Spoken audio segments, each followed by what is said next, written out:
முறை.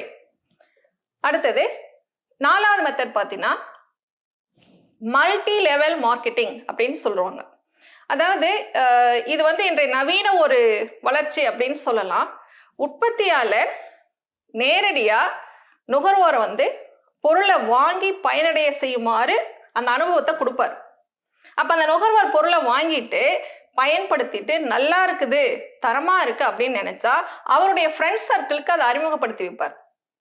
அப்போ அவரே நுகர்வோராகவும் மாறிடுறாரு, விற்பனையாளராகவும் மாறிடுறாரு.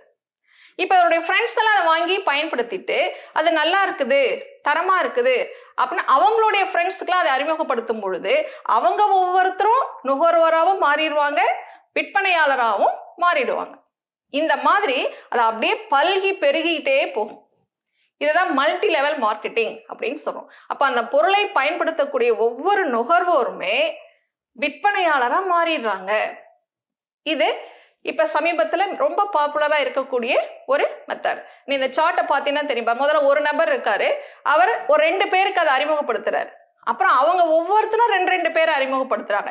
இப்படியே அதை பார்த்தீங்கன்னா ஒரு லெவல்ல ரொம்ப லட்சக்கணக்கில் அது பாட்டு பெருகிட்டே போகும் ஈஸியா. அந்த பொருள் நடுவில் இடைநிலையர் யாருமே தேவையில்லை, நுகர்வோரே இடைநிலையரா செயல்படுவாங்க. இதுதான் என்னன்னு சொல்றோம், மல்டி லெவல் மார்க்கெட்டிங்.